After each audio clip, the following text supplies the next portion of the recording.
And good morning and welcome to Breakthrough Walls. I'm Ken Walls and I'm your host, and you guys are in for a treat today. I have an amazing woman on today. She's a dear friend of mine. Love this woman. I mean, you'll see. She's amazing. So without any more out of me, I would like to welcome my dear friend and maybe in the top 100 of my favorite clients. I'm kidding. Rachel Blatt, welcome to the show. Wow, how come I didn't reach the top 10, Ken? I'm feeling a little You're in the top 3 or 4 probably. I'm always on the bottom of the list. How are you today, Rachel? I'm doing great. Thank you so much, Ken. Thank you so much for having me. I'm excited to be on your show. I've been watching your interviews, and I can tell you I get so much out of them. So I hope that a couple people get a few things out of what I'm saying. Hey, there's a fellow Michigander. What's up, Eric? Good morning to you. So Rachel, I created this show a couple of years ago to help people have a breakthrough in life, because people get stuck. And I think that by hearing our stories of how we get stuck and overcome it, I think it's healing. It helps people. Eric says it's snowing in Michigan. There's a huge shocker. Like it always snows. It snows in July in Michigan. So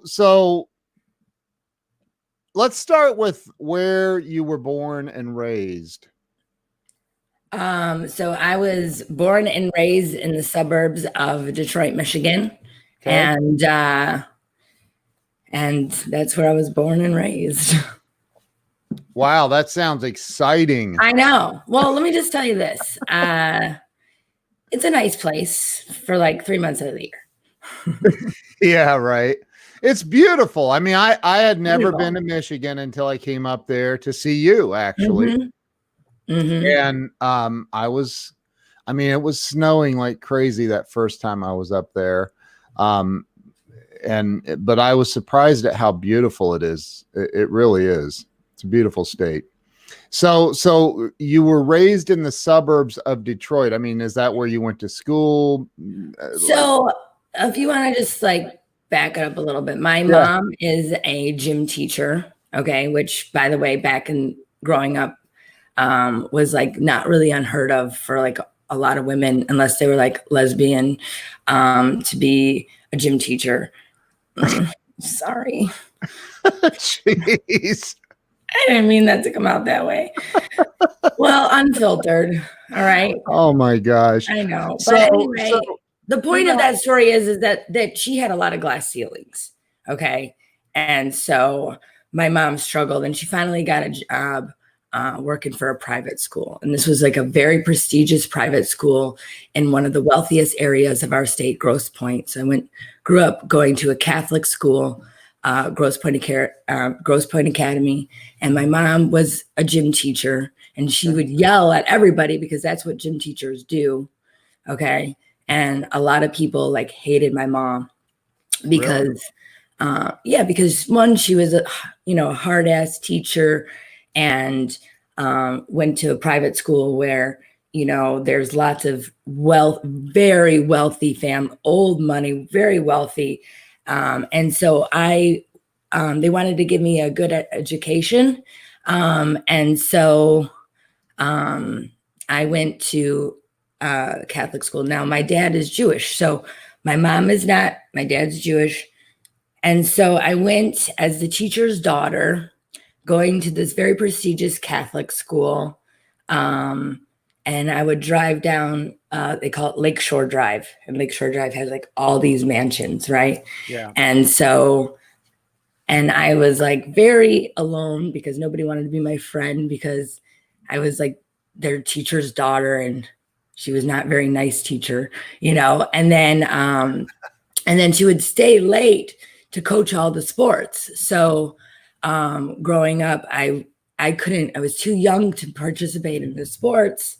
And so I would clean the school with the cleaning crew after while my mom coached sports. So growing up, cleaning with the cleaning crew. They were my friends. And the cleaning crew was your the friend? cleaning crew, yeah, the cleaning Nice. crew. And so I would scrub the toilets of my school as like a 5-year-old girl. And I would drive down the street every day with my mom on the way to work, and I would look at these giant mansions, and I would just say like I just wanted to be like them. Like I wanted to be rich. I wanted to be, here I was like this outsider, like looking in, and watching my mom go through like all of her struggles with getting, passed over for promotion for another man, and getting, just all these things that my mom went through in her career. And then also like not having any time with her because like she dedicated it a lot to her work. And so I just was sort of like left to fend for myself. And I pretty much survived that way. Like that's how, I don't regret that part of my life. That taught me a lot of like, how to make friends with unusual people and the cleaning crew. And you were 5? Yeah, well, I don't know, whatever first grade is, like 6, first grade, kindergarten, first grade, second grade, third grade, and fourth grade. So you were like at that age, you were hanging out with the cleaning crew at school. Yeah. And cleaning toilets. Yeah. Because you couldn't make friends with the kids? No, because there was no friends, because they were all like, they had all gone home or they had all gone to their activities, or went home to their families. And my mom still had to work coaching sports after school. And I wasn't like, the school went from like elementary up till middle school. She was teaching the middle school sports. So there was no way that I could participate unless I sat there and watched. Gotcha. And so in order to just kind of entertain myself, I just kind of did that. And nobody taught me how to do homework because my mom was working, and the school was actually like probably about an hour away from where I lived. So I wouldn't get home from school until about probably like 7, 8 o'clock at night, and that was, what's up, Shaka? There's Shaka Dice, and we got Glenn Moorshower. Thank you. Good morning. Yeah, we got some rock stars on here. So yeah, thank you. So what about like, where was your dad in all of this? My dad was traveling on business. Oh, got it. So like my dad is so in technology you have 2 types of salespeople. Okay, yeah. You have the salesperson who does the entertaining and this and that and closes the deal, right? And then you have my dad, who is the technical salesperson, right? Who's going to walk you through all of the technology and answer all those technical questions of like how it actually works. And so my dad would travel a lot. Now that gave me a lot of opportunity to travel. So like when sometimes we would, when we were off school or whatever, we would go with my dad on his business trips. And I had a great life growing up. Don't get me wrong. Like I had a lot of vacations. I lived in a upper middle class family. My parents both worked their asses off, and they have like a bunch of like, their story really helped to shape me. Like my dad was, worked at the same company for like 40 years, and helped them grow. He was like the first employee to grow it into $1 billion company. So there was lots of like really special things about my parents, and a lot of fucked up shit too. But there's that word. I know. So now wait a minute. You said your dad is Jewish. My dad's Jewish. And your mother is not. My mother is not. So technically, I'm not a Jew in the Jewish religion because it comes from the mother's side. They follow the mother. Yeah. So listening, this is really interesting.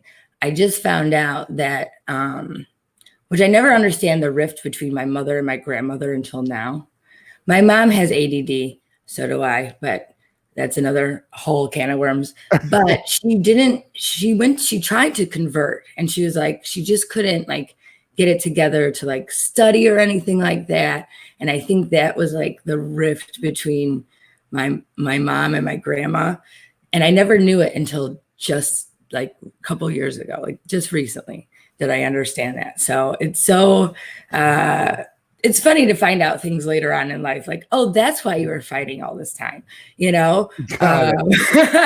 So your mom and your dad's mom and your mom. And my mom, yeah. Got it. Yeah.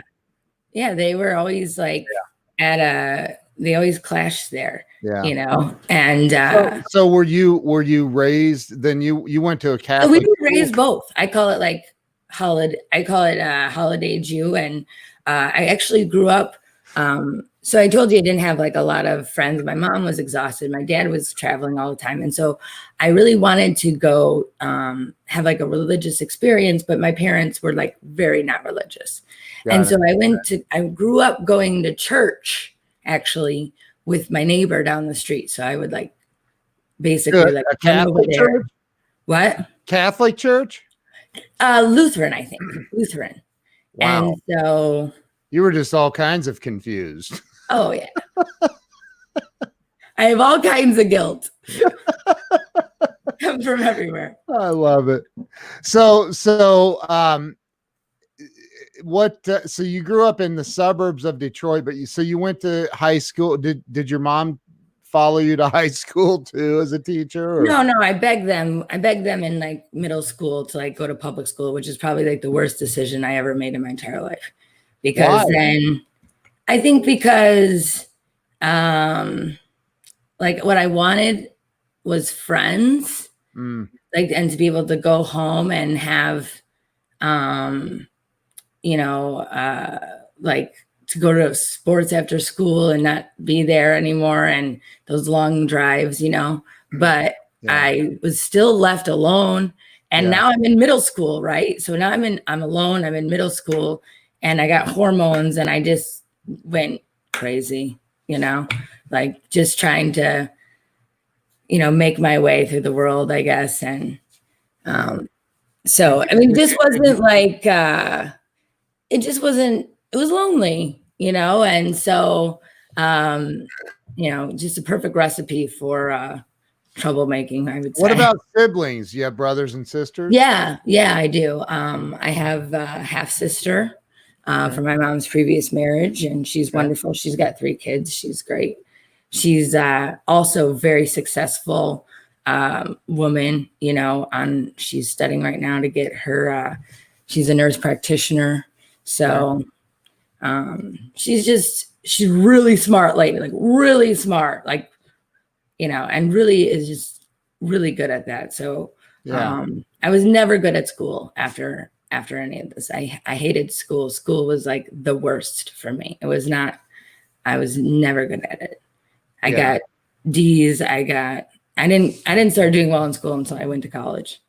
My school life was not good. So you went to college. Where'd you go?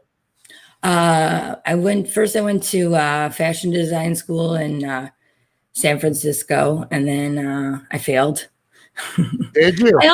I failed big time, but I also realized that wait, hold on. You were living in Detroit and you moved to. Oh yeah. Because listen, Ken, let me tell you this. You went to San Francisco. You live in Michigan and you are a young person.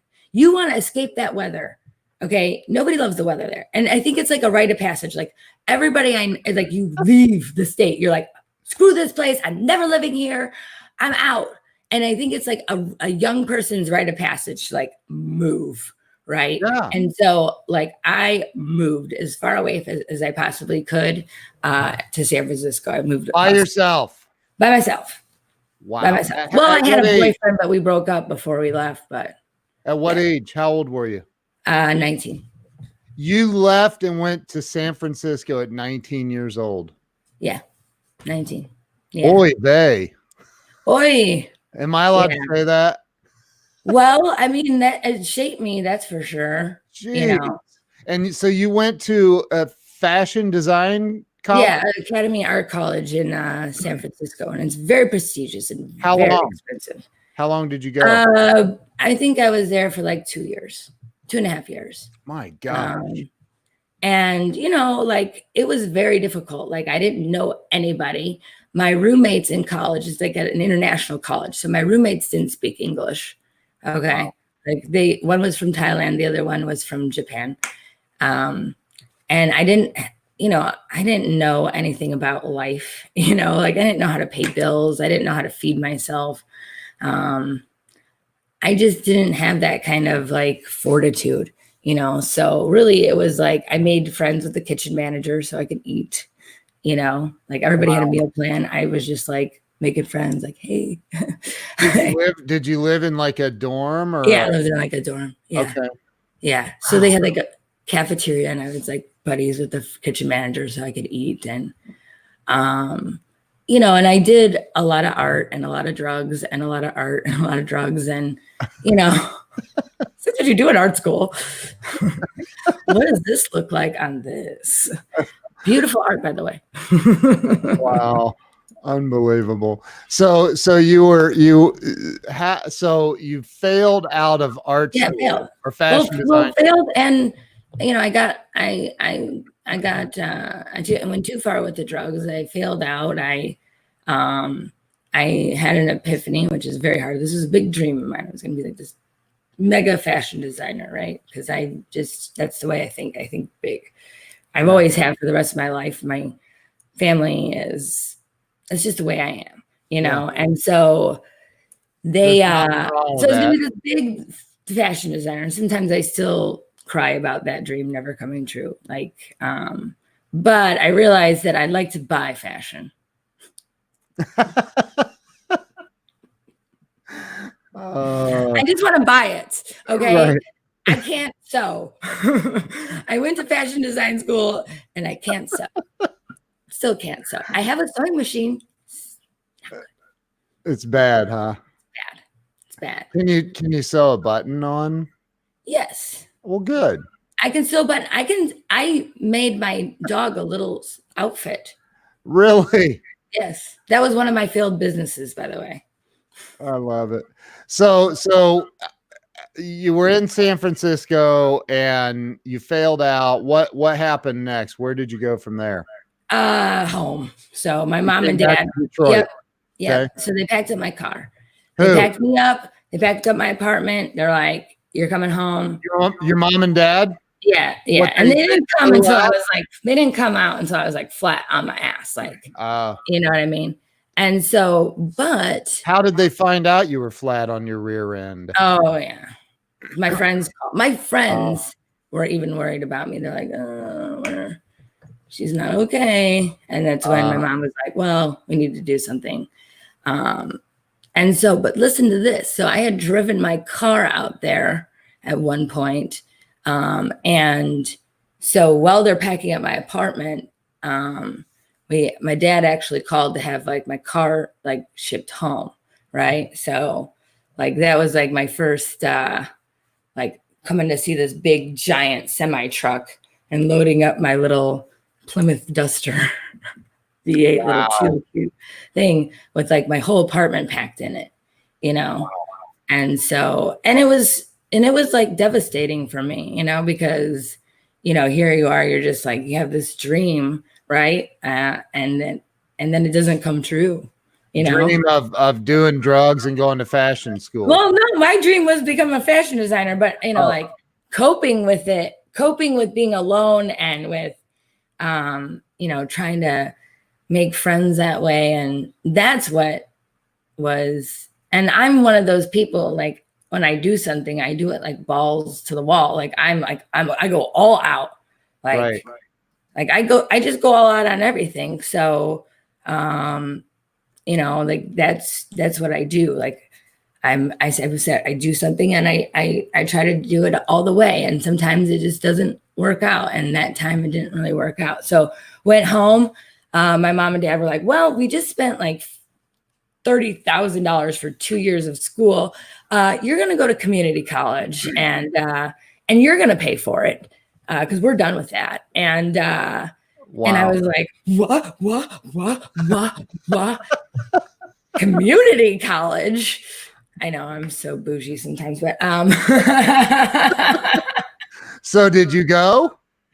Yeah, I went. And I got all what? A's. Fashion design? No, change that one. Well, I was going to be an accountant, because I really loved math, and I was good at it. Yeah. And so I was like, all right, I'm going to go and be an accountant. My grandfather was a bookkeeper. And so I was like, all right, I'm going to go do this accounting thing. And I was good at the finance, and I'm taking all these classes, and and so, I'm taking all these classes, and I'm doing all this, accounting stuff and figuring it out. And then I go on, because, now you're like, okay, what college am I going, like, are you going to go to university or whatever? And like, what do accountants make, And I was like, oh, and they make good money. Don't get me wrong, but it was it wasn't going to be Grosse Pointe money.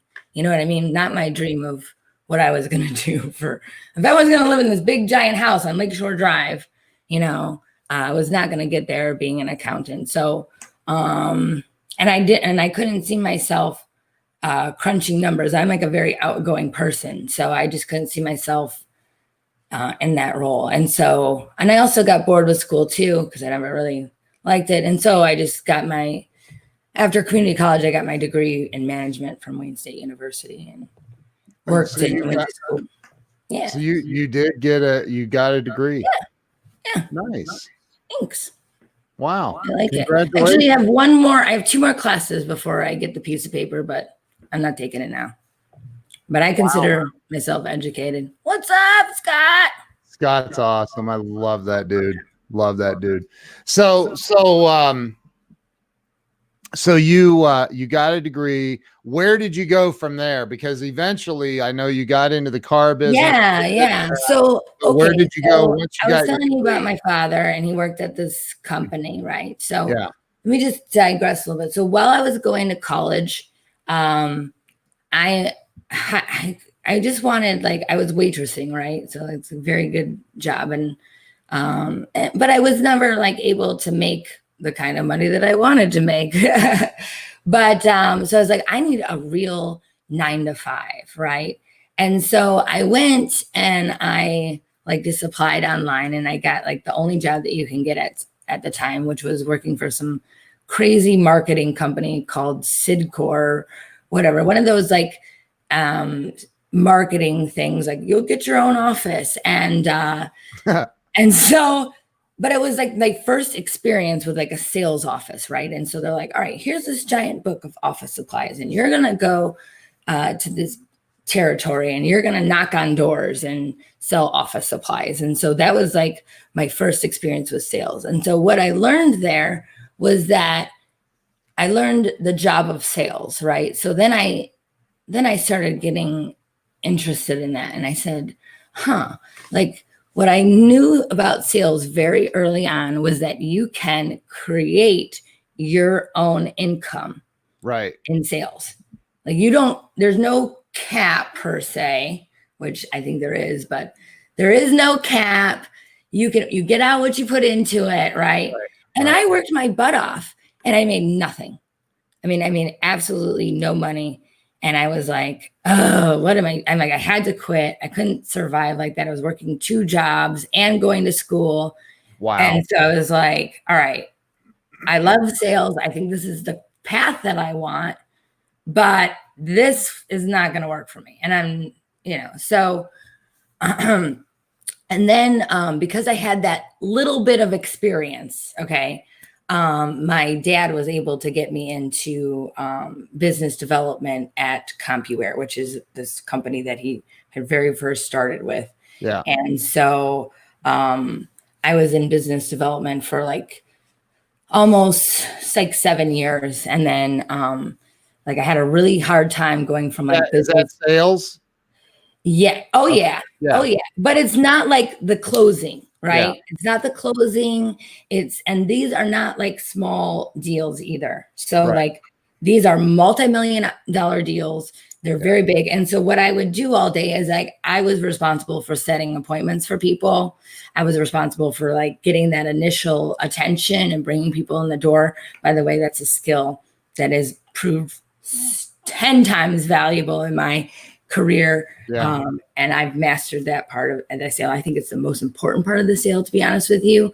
And I'm so fortunate. And then I finally get like an opportunity to actually sell. I mean, I begged for this job. I cried like a baby for this job. I couldn't get promoted. I didn't understand why. I do now, because like I did my makeup half the day and was on Facebook. But I didn't know. I was like, 29 years old. And I thought that's what you do. I'm like, I can do my business development job on the phone. I got my headset, putting on my makeup, got my little Facebook going. I was like, oh shit, I gotta go to work. I gotta go to the casino on my lunch break. Yeah, I didn't know. Okay. I thought this was life, Right. and I made great money, but I was bored out of my mind. Yeah. And it was like really, I got to work with my dad. And you did that for 7 years. 7 years. Yeah. Wow. 7 years. What'd you do? So what happened to make you decide? So what happened is that the CEO of the company stepped down. They sold the following CEO sold off the business to a financial, whatever they call it, hedge fund or whatever. And then they started divesting the company. Okay. So I was never going to leave. I was set for life. They couldn't fire me. I was the first employee's daughter, right? Like it was cakey. It was so cakey. And I was bored out of my mind. Like I was like, I'm not going to leave this job. This is a great job. I make great money for my age, like I was making 65 grand at 29 years old. I was like, I'm not going anywhere. I get to put my makeup on. I get to socialize with half the company all day.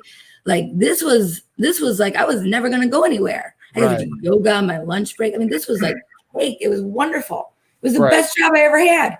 It doesn't exist anymore. But so they divested the company. And when they did that, they divested me. And it was the best thing that ever happened to me, Ken. Yeah. You know what I mean? It was the best thing. Where'd you go when you left there? Where'd you go? So I had 3 job offers. I could go sell mortgages at Quicken Loans, which I was like, oh God, they were making like 1,000 calls a day. I was like, if you make 1,000 calls a day at anything, you're going to make great money. Yeah. And I'm not used to dealing with the public. I swear a little too much. I'm unfiltered. Sorry, guys. But I'm not a public persona. I'd like to be in the business because I think you can get a little bit away with a little more without offending so many people. Right. So you didn't go to Quicken. So I had 3 job offers: mortgages. I could go back into tech where I was bored out of my mind. Yeah. Or I could go work for this trucking company. And I thought that hauled cars. And I thought, you know what? I'm from Detroit. Automotive is one of our biggest industries. I'm like, I think this might be a good fit for me, Just like that. Just like that. And that was what I had. And I went there. I worked for United Road. They're the largest auto hauling company in the nation. It's a great company. They don't pay well. Yes. So, and that was like one of the catalysts, like, right. I have this big dream of living on this house in Lakeshore Drive. Yeah. And, I was like, that's not going to get me where I need to go. And I worked my butt off. Like they had promised me like I was going to make this much money and I didn't.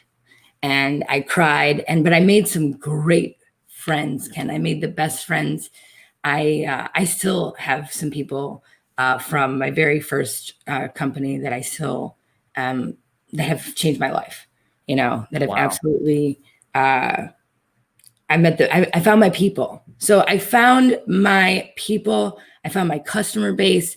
I found I liked what I do. By the way, what I do is hard work, and it is not, that you're dealing with people's money basically. And if their money is on a truck, and if they made a movie, cars aren't there, they're like, I can't spend, spend money. They made a movie about you. It's called Dude, Where's My Car? We have that one. That's a saying in our business too. Yeah. So if I have to deal with, dude, where's my car? Call the guy and tell him where his car is. Everybody asks too. And they do. Where's my cars? They're on So, they're coming. They're on the so way. people, so you got into that company, and how long did you work there? Worked there for about a little over a year and a half. So then I went, then I got recruited, right, by Okay. this other company. But what what I didn't know is that my job is very there's a lot of competition in my business, and a lot of it is about relationships, right? And so what I didn't know when I started that company, because I didn't know what you don't know, is I signed a non-compete, right? Mm. And I believe in non-competes. I'm a business owner, right? I just don't believe in a non-compete that doesn't pay you, right? So like you want me to sign a non-compete where I make $30,000 a year, and I just was like, I got to get out of this. So I went to this other company that also did freight. Mm-hmm. So I tried to do transporting freight, but I always found myself like going back to vehicles. Yeah. And as I really loved it. And so, I flew under the radar for probably about, I would say like 5 or 6 months. And then they started hiring everybody from my previous company. And so, guess who was the only one with the signed non-compete? Some people had flew under the radar with like not signing it properly or whatever. And here I am. I only worked there for like a year, maybe a year and a half. I was not anybody there. You know what I mean? Like I wanted to be, and I was good, but so basically I was let go from that next company, Because of the non-compete? because the part of their settlement agreement was that I had to go. So they got to keep a couple people, but I had to go, even though I was trying to be like respectful of like their customers and this and that. And I started over and I tried to do freight, but it didn't matter. Luckily at the time, I had a customer that had been begging me to come work for them. And so when I finally was like ready to come work for them, I'm like, I don't know, I'm going to wait it out. They really want me and they're trying. And we were in this legal battle and I know they were, and I was just holding on because, it was like a mile away from my house. And were you any good in this business? What? Were you any good? Were you good at the business? Killer. You were in sales? Yeah. Oh yeah. I was a killer. Wow. I didn't start getting really good. And it didn't start getting really, really, really, really good until I went to work for my last company. So, I met my friend Tommy Detweiler of Dave Sinclair Ford. He's an amazing person, and he is the one. We were doing like these goals, and he was like, "You just need to check out Grant Cardone." And so I went on and I started watching Young Hustlers, and I was good. And I loved him and I thought he was hilarious. And I'm like, oh, I found my people again. Right. Yeah. And so I started getting really good. Because I didn't watching Grant. I didn't start getting great until I lost my job, and this company this new company that I went as my customer, right? They're like, all right, we're going to go and ask United Road for permission that you can come work here. Okay. And it's commission only, by the way. And I never met them. Okay. I knew they paid their bills because they were my customers. So like that, okay, they paid their bills. But I never met them.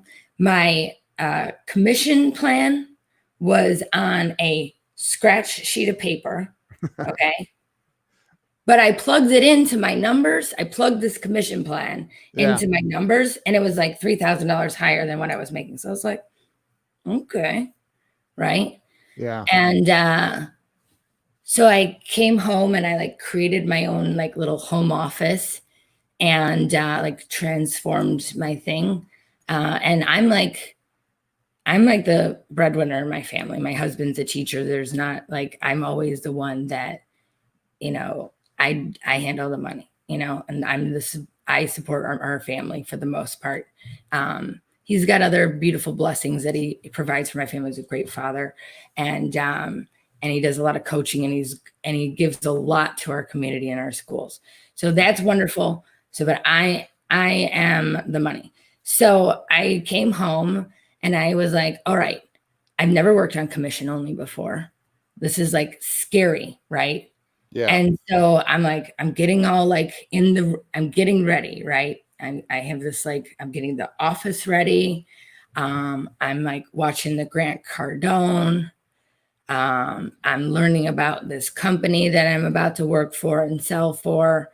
And so one of the things that Grant Cardone always talks about is like, what is your true potential, right? So what are you truly capable of doing? And so, and I was also had the fear of God in me, because if I didn't make this work, like we would have no money, and I have a house payment and 2 car notes and, a kid and all these things that cost money, and I like to eat out.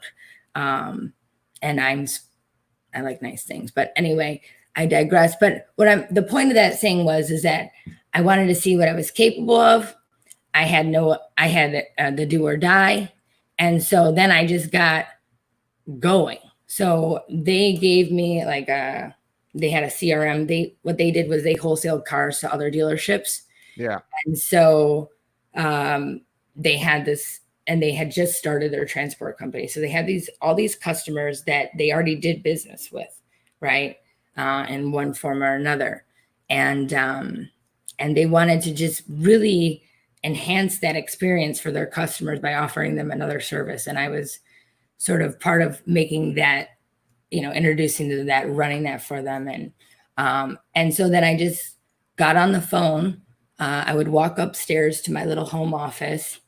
I got on the phone, and I didn't get off until like 8:00 at night. And I did that, and I killed it.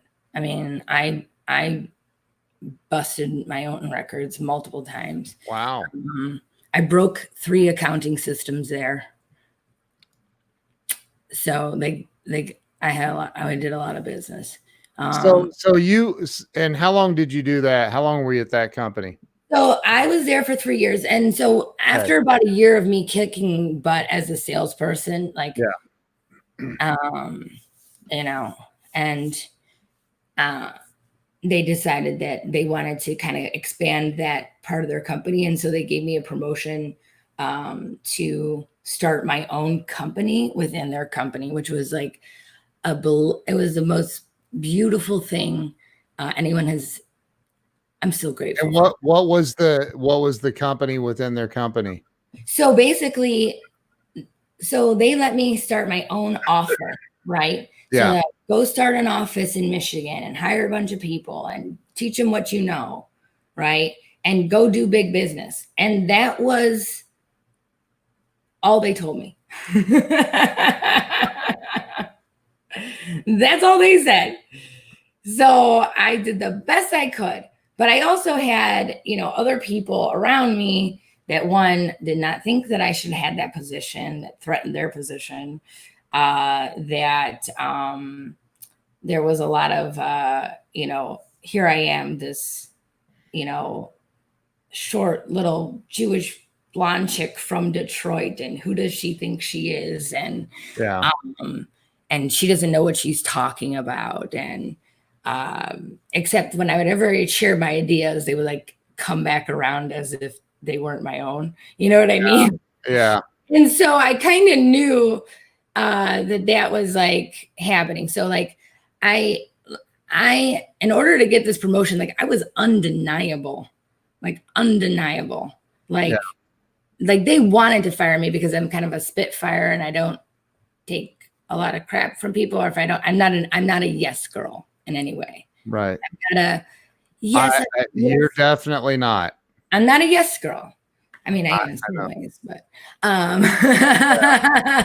but if I don't agree, you're going to hear my opinion. Yeah. And if I don't like it, I'm not going to do it. Right. You know, and that doesn't always make well for a good follower. All right. Right. But I was undeniable. Like I was undeniable. So it's like, but at some point you started your own company. Yeah, because let's like get said, there. There's a lot of situations where some people didn't want me in that position. Yeah. They didn't think I should be. It threatened theirs, or it was just the fact that sometimes I didn't know what I was doing. So like a lot of it was like not knowing, and then there's consequences to like failure, right? Like, and that consequence wasn't hitting my pocketbook; it was hitting theirs. So like, but you don't know what you don't know, right? Yeah. And I always did my best to like learn from my mistakes. But at the same time, it's like, well, this and that and this and that. And so then I just started like having an experience there that was kind of miserable to me, you know? So what happened? So they, you know, anytime that I would try to like finally get like a good, like my team was like going, right? Finally get it going. It felt like there was always like a monkey wrench in it. So what really happened was I had hired this girl and she had a non-compete. Okay. And so I didn't want to fire her. I thought she was worth it. And I wanted to fight for her. And she had a 3-year-old daughter. Okay. And so I didn't. And I tried. So I'm not a rule follower. And I tried to kind of have her work in this industry on the down. She had a non-compete from a previous company. Oh, I got you. So then I tried to have her do some like business development for me. Yep. That wasn't paid by the company. That was paid by me personally. Yep. And so when they found out about that, they demoted me from that. And so for me, I had like worked so hard. I felt like that was such a unfair thing. Yeah. To do. They made somebody that I had trained and like fostered my assistant for, she didn't get a raise for that. So now it looks like the job can be done for a quarter of the money. Yeah. And so, and I was like, and they didn't want to fire me because I was undeniable. They just didn't want me to be the leader. So you left? No, I didn't. I stayed and I like uncovered the bullshit, right? So like I uncovered it and realized that it was, you know, some of it was true and some of it wasn't. And the consequences were harsh. But it just seemed like, and they're like, okay, fine, you can have your job back. And I was like, but it wasn't going to be at the same pay that I was getting before. Right. So it was like when they demoted me, because I didn't know if I was going to stay or go, but I had lots of businesses and I didn't know where I was going to go from there. And honestly, that company was the best company I'd ever worked for. It really was. Okay. Now, hang on. I'm trying to get to the point where you start your own company. Okay, well, I'm telling you, when they demoted me is when I started looking into starting my own company. Okay. So every time they would throw a monkey wrench into what I was doing with no instruction, you know. Got it. Yeah. Then I would take one step closer to starting my own company. Okay. Right? So you did eventually start your own company. Yes. And you left there. Yeah, I left. Okay, good. And I will tell you this. I didn't want to leave. I was very, I didn't want to leave. I was very happy. I love the people I worked with. Right. And there's nothing wrong with starting your own company. Yeah. Well, let me just tell you this. I had to. Like it got to a point where I just had to. So I had to, because I couldn't handle not doing things the way that I should. And then also I I didn't have like they wanted me to give up control of like how I service people. Yeah. And I was just not okay with that. Yeah. You know? So you started your own company. How did it go? Forget about that company now. Okay. Next. It's in the past. You know, that was a big thing for me. Okay? I feel that. I hear it. We've spent 10 minutes talking about them. Well, fine. So enough about that. More about so I started my own company. I started my company with no money. Right. Okay. Zero money. Zero. I had no money. In fact, I had to borrow money. I had to borrow $2,000 from my dad to pay my bills. I had to borrow another $3,000 from my in-laws to get the insurance, and then I borrowed another like some money on a credit card to pay for the bond, and like everything went on the credit card. So like I had zero money. Like they say you can't start a company without money. Like you got to borrow it. You can do it without money, but you got to borrow it. So that I started this company with no money, and within 2 weeks I had all my bills paid. Within 6 months we had zero debt. You know, so and you know, I love your story, and the reason I'm pushing you is we're running out of time. Oh shit! So, yeah. Sorry. So I wanna. That's why I'm trying to get. All right. Well, that's fine. Where you are now. Hang on. So I'm interviewing you. Remember? So you started your own company, and within 6 months, you were out of debt. And you just started killing it. You've been just killing it. And I'm not talking hundreds of thousands of dollars. We're talking way more. Yeah, we're talking millions. So millions. Say that again. That's not even what I'm capable of. Say it again. We're talking what? We're talking millions. Millions of dollars. Millions of dollars. This is within months of starting your company.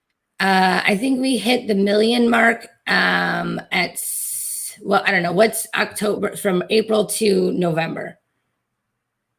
That's 7 months. 7 months I hit my first million. That's incredible. And so did you realize at that moment, like, wow, I'm so glad I left that other company and started this? Yes. So I still have I'm still making closure, right? So I have my closure now, but yeah, every single day I think, and to even start the company, I was like, you have to give up the good to go for the great. Like that's my favorite quote by John D. Rockefeller. You have to give up the good to go for the great. I said, there's no other, I work for the best company. The only better company will be my own. Love that. The only better company I will ever work for will be my own. Yeah. I do have run into every single roadblock, struggle, things that you could possibly, problem solving, terrible stuff has happened. Lots of money has gone out the window.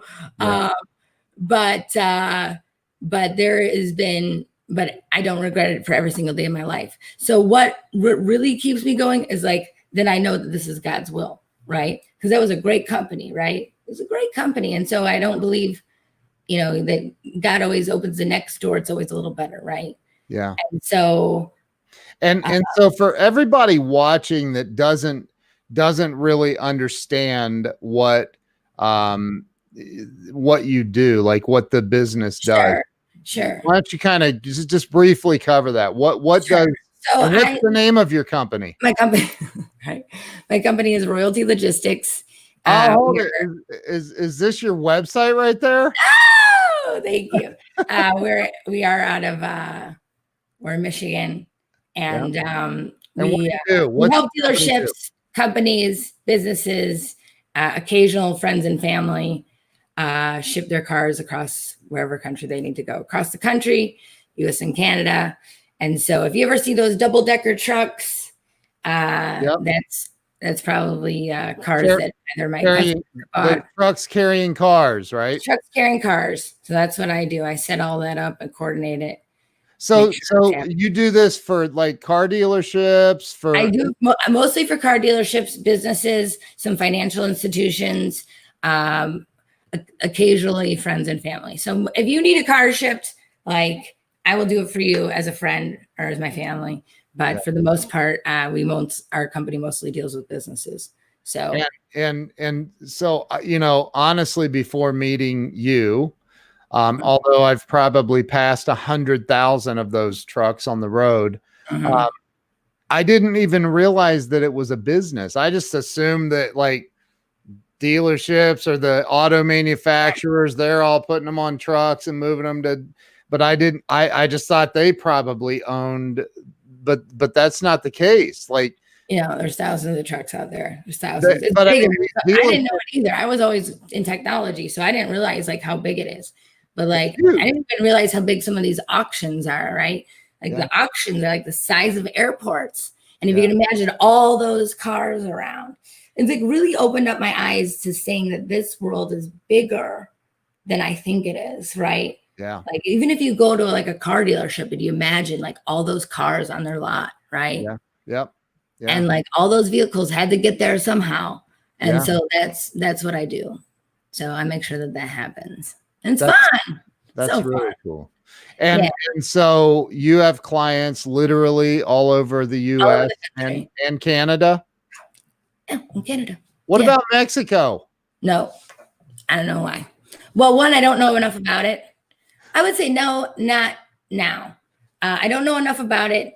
And I think it's more dangerous around there in terms of theft and these are cars, you know what I mean? This isn't just like I got a truckload of, whatever. These are people's cars. They're brand new and they are a lot of money. Like, I don't know if you told me the other day that you moved some cars across Canada into on a train. On a train. Yeah. Yeah. Yeah.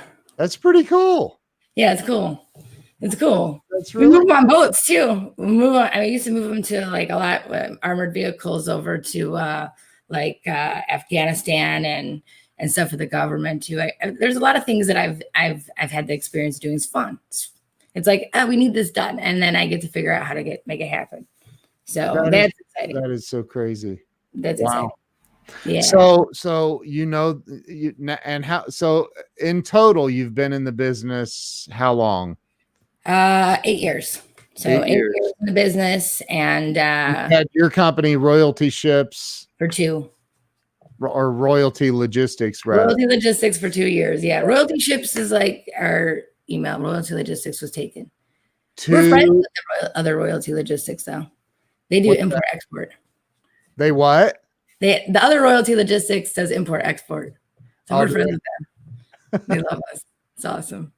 Yeah. So like one of the things that I really love about this business is like my network of people, right? Yeah. And like I get a chance to like put people together. So like I love putting my customers together. That's like one of the best things that I can tell you is like I say, hey, you need cars to buy?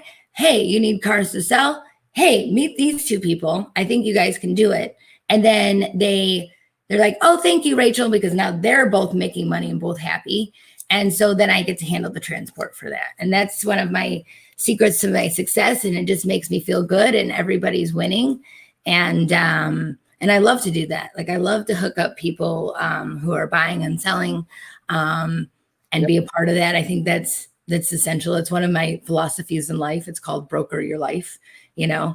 And anytime you can broker somebody together, I just think that's awesome. And you've like I referred my buddy Frank Cranitti to you. Yeah, awesome.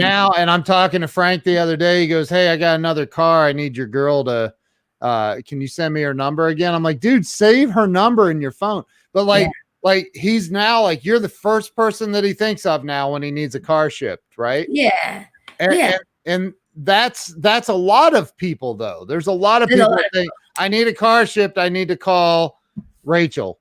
And they do too. And I think that's how I have really built my business is through referral, you know, and I've been so blessed that I've had a lot of them. And I've had some of my biggest opportunities come from referral. Yeah. And also I try to push that back on people. I try to like share that love again. Like Yeah. you gave me the referral. Like, what can I do to support your business? I mean, I joke. I was like, they're like, oh, I'm not selling any cars right now. I'm like, I will come stand out there in a bikini with sign. I'm just joking, but I would do those things for people. Like whatever you need me to do. Like I want to support people's success. And that's one of the things that I love about you is you do genuinely care about other people. And I know you really well. You're a client of mine. You're a dear friend of mine. You genuinely care about people. Yeah. Like you do. Yeah. So, well, I love them. I mean, these people I talk with on a regular basis. Like this is my family, right? Like I don't have any other friends.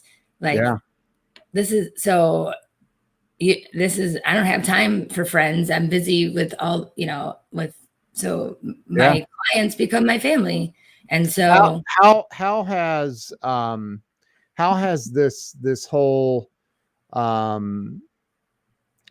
lockdown, whatever it's called, quarantine, how has this impacted you here lately? Because I know that 90% of all car dealerships are kind of closed right now. Yeah. So let me just focus on a couple of the positives, because I think everybody's talking about the negatives. So here's the positives. I've had people reach out to me that I haven't talked to in years, ask me how I'm doing. Some old clients just saying, hey, I'm thinking about you. I've had some people reach out saying, hey, how can I help you stay in business? What can I do? Let me try to get you some business right now, Rachel, that I haven't maybe reached out to or had time to talk to. Just wonderful things. Like I've had people who have just been so supportive of my situation and my companies. So do you know that guy right there, Weldon? Yeah, what's up, Weldon? He owns a car dealership. He's a good dude down in Virginia. Yeah. Well, nice to meet you. If we haven't talked before, and I'm sure we'll talk soon. But I honestly can tell you that, like, there's a lot of variables in transport that don't always go well. You know what I mean? But it's how you handle them. Like they're gonna go. Like things are gonna go wrong. Like that's why people hire me. Like they're like, I'm like, that's why you have me, because I know how to solve them. And I've pretty much had everything happen to me under the sun. I've had trucks hit bridges. I've had no keys. I've had to move crazy those little sensors trucks. I can move all kinds of stuff, and problems on the road, just things that happen. It's not going to not go away. And I think that's one of the things. Like this isn't going to go away.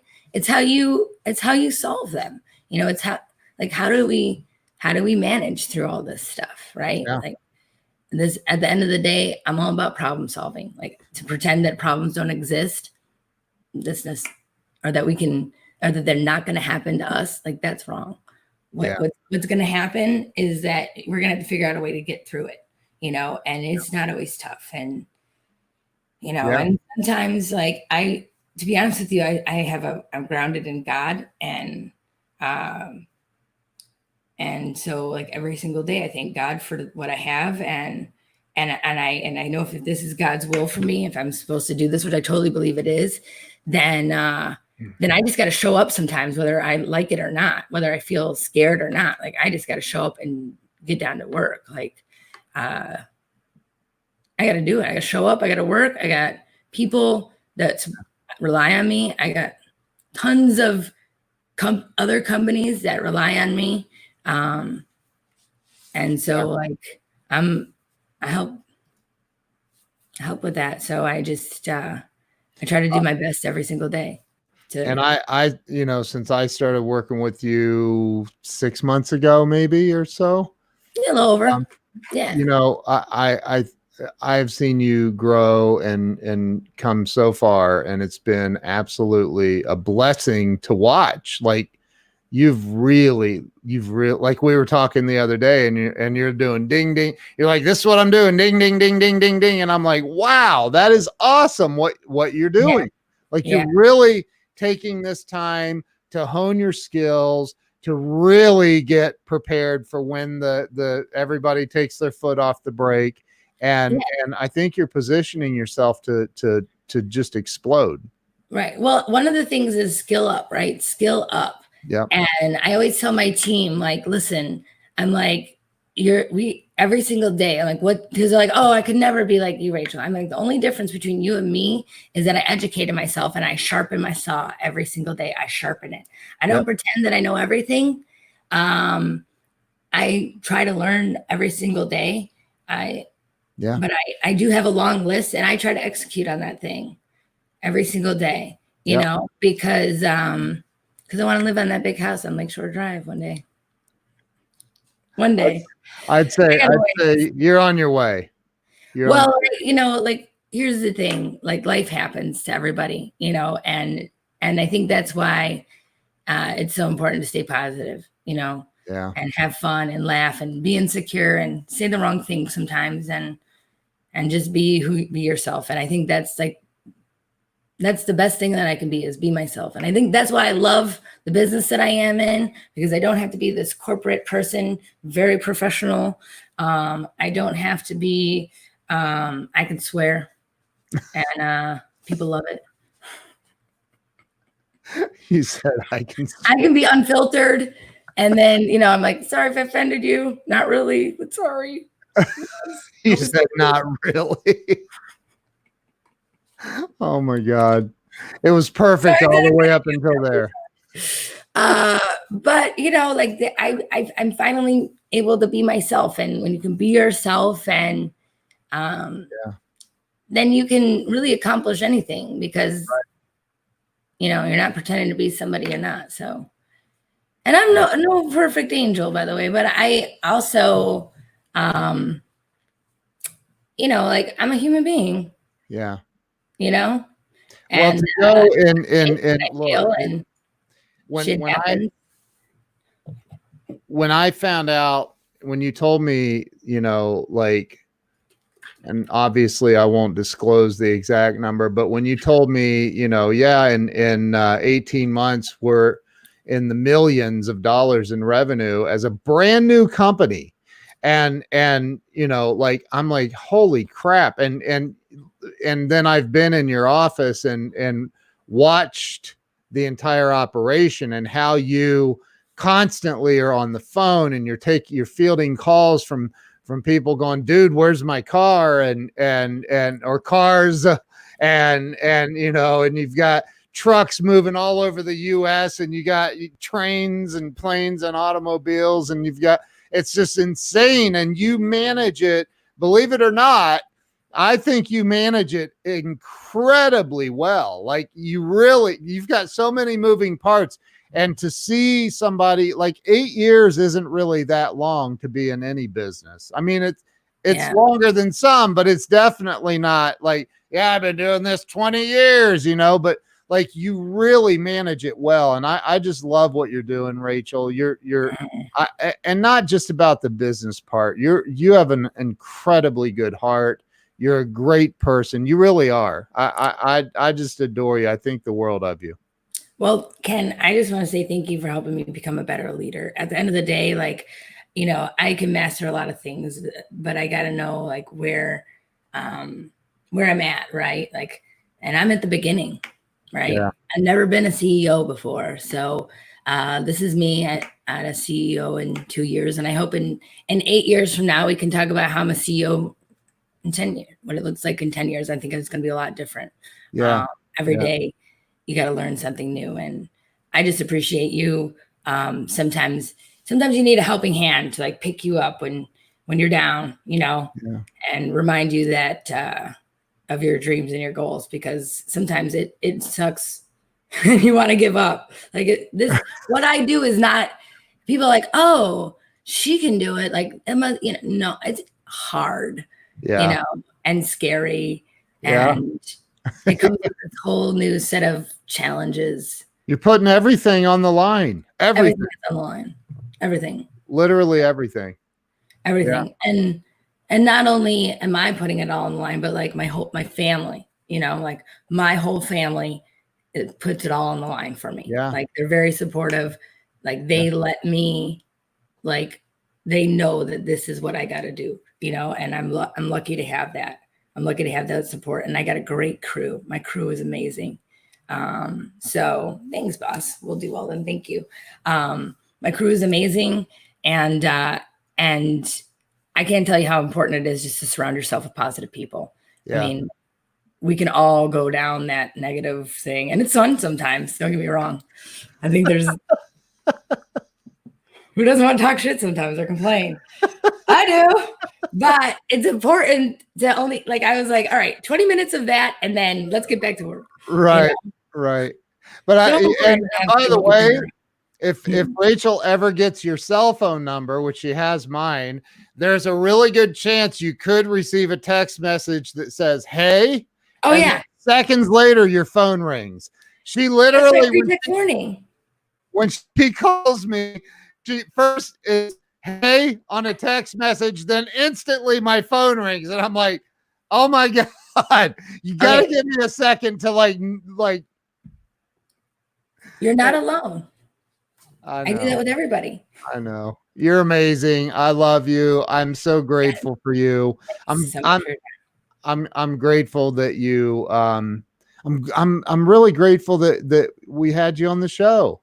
Well, I hope that I think I'm so grateful to you too, and I hope that everybody can at least watch the last 20 minutes because I think that's where the meat and potatoes are. But you got to know how I get there. It wasn't a straight line to success. Okay, I've worked my butt off, went through a lot of stuff, been punched in the gut many times, but and still will.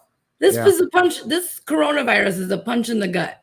You've had some just devastating things happen during this. And here you are on screen right now with that big smile and happy energy. And if people knew what you've been through, and they would be like, "How's that girl smiling right now?" Like. Yeah. You've been through some stuff. And you know what? That's what I love about you is even though you go through the crap, you always come out on the other side smiling. And thanks. I love that about you. So keep doing what you're doing. That too.